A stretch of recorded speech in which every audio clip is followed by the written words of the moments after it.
नमस्कार। आज हम बात करेंगे एक ऐसे कॉन्सेप्ट की जिसे अक्सर पैसों की दुनिया का सबसे पावरफुल नियम कहा जाता है, चक्रवृद्धि ब्याज यानी कंपाउंड इंटरेस्ट। सुनने में थोड़ा मुश्किल लग सकता है ना, पर यकीन मानिए आज हम इसके हर एक पहलू को एकदम आसान बना देंगे। तो चलिए सीधे मुद्दे पर आते हैं। क्या ऐसा हो सकता है कि ब्याज पे भी ब्याज कमाया जाए? बस यही वो एक सवाल है जिसमें चक्रवृद्धि ब्याज का पूरा सार छिपा हुआ है। ये सिर्फ पैसे बचाने की बात नहीं है, ये है अपने पैसे को काम पर लगाने की कला। आज की हमारी चर्चा कुछ इस तरह आगे बढ़ेगी। सबसे पहले ब्याज पर ब्याज के जादू को समझेंगे, फिर इसके बेसिक नियम और फॉर्मूले पर नजर डालेंगे। इसके बाद दो सवाल लेंगे जिन्हें पहले नॉर्मल तरीके से और फिर एक स्मार्ट शॉर्टकट से हल करेंगे। और फिर आएगा सबसे मजेदार हिस्सा, कुछ ऐसी प्रो ट्रिक्स जिनसे सेकंडों में जवाब मिलेगा। और हाँ, आखिरी में एक मैथ टूल किट भी है जो बहुत काम आने वाली है। तो चलिए पहले पड़ाव से शुरू करते हैं, ब्याज पर ब्याज का असली जादू। देखिए, किसी भी टॉपिक को मास्टर करने के लिए ना उसकी आत्मा को पकड़ना जरूरी होता है।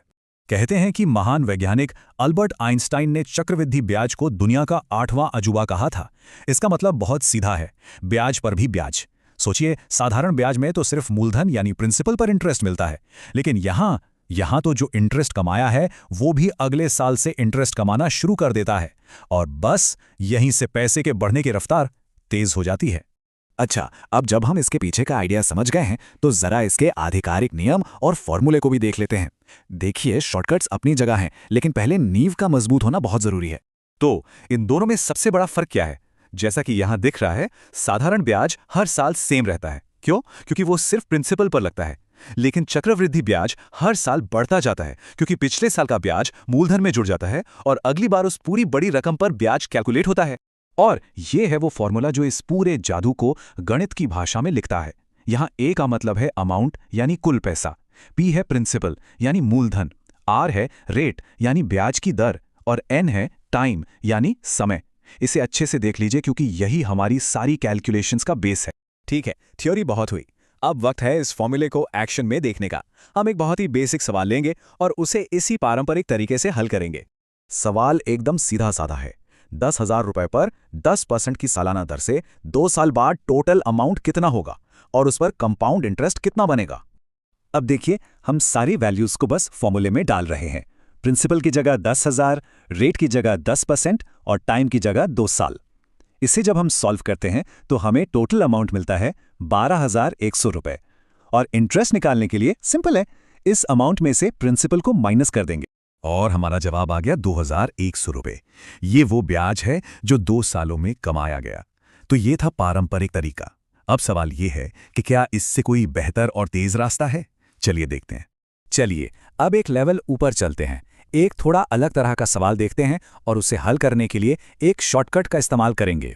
सवाल ये है, अगर 5% की दर पर 2 साल के लिए कंपाउंड इंटरेस्ट और सिंपल इंटरेस्ट का अंतर 25 रुपए है तो मूलधन क्या था? ये सवाल थोड़ा सा ट्रिकी लग सकता है, लेकिन घबराने की कोई बात नहीं है। इस तरह के सवालों के लिए एक बहुत ही कमाल का शॉर्टकट फॉर्मूला है। जब भी टाइम 2 साल हो तो डिफरेंस यानी डी, प्रिंसिपल यानी पी गुणा रेट यानी आर बटा 100 के स्क्वायर के बराबर होता है। अब बस हमें वैल्यूज को इस शॉर्टकट में रखना है। अंतर है 25 रुपए, रेट है 5%। और जैसे ही हम इसे सॉल्व करते हैं, हम बहुत आसानी से पी यानी कि हमारा प्रिंसिपल अमाउंट निकाल सकते हैं। और जवाब आता है 10,000 रुपए। देखा, एक छोटे से शॉर्टकट ने कितनी जल्दी और आसानी से हमें सही जवाब तक पहुंचा दिया। तो अब हम उस हिस्से में आ गए हैं जिसका सबको इंतजार था, प्रो ट्रिक्स। अब हम उन्हीं सवालों को ऐसे तरीकों से हल करेंगे जिनमें शायद पेन उठाने की भी जरूरत ना पड़े। तैयार हैं? हमारी पहली प्रो ट्रिक है द रेशियो मेथड। चलिए अपने सबसे पहले सवाल पर वापस चलते हैं और देखते हैं कि यह मेथड कैसे काम करता है। यहां हम रेट को फ्रैक्शन में बदलते हैं। 10% यानी 1/10। इसका मतलब हुआ 10 यूनिट प्रिंसिपल पर 1 यूनिट का ब्याज। तो अमाउंट कितना हो गया? 11 यूनिट। अब क्योंकि टाइम 2 साल है तो हम इन दोनों का स्क्वायर कर देते हैं। तो हमारा प्रिंसिपल बना 100 यूनिट और अमाउंट 121 यूनिट। इनके बीच का अंतर यानी इंटरेस्ट हुआ 21 यूनिट। अब देखिए, अगर 100 यूनिट की वैल्यू 10,000 रुपए है तो 1 यूनिट की वैल्यू हुई 100 रुपए। तो 21 यूनिट का मतलब क्या हुआ? 2,100 रुपए। बिना लंबे चौड़े कैलकुलेशन के वही जवाब। अब बारी है दूसरी प्रो ट्रिक की, द इफेक्टिव रेट मेथड। ये हमारे दूसरे सवाल यानी CI और SI के डिफरेंस वाले सवाल के लिए एकदम परफेक्ट है। ये ट्रिक तो और भी तेज है। एक बात याद रखिए, 2 साल के लिए CI और SI के बीच जो परसेंटेज डिफरेंस होता है वो हमेशा R का स्क्वायर बटा 100% होता है। तो 5% की दर से ये अंतर हुआ 0.25%। अब सवाल कितना आसान हो गया। अगर प्रिंसिपल का 0.25% 25 रुपए के बराबर है तो 100% कितना होगा? एक छोटी सी कैलकुलेशन और जवाब है 10,000 रुपए। कमाल है ना? अब जैसा कि वादा किया था, पेश है गणित की टूलकिट के लिए एक बहुत ही उपयोगी चीज। ये खासकर कॉम्पिटिटिव एग्जाम्स में बहुत कीमती समय बचा सकती है। इस स्लाइड को जरा ध्यान से देखिए। ये कंपाउंड इंटरेस्ट की कैलकुलेशन के लिए कुछ जादुई रेशियोज हैं। 2 साल के लिए 2:1, 3 साल के लिए 3:3:1 और 4 साल के लिए 4:6:4:1।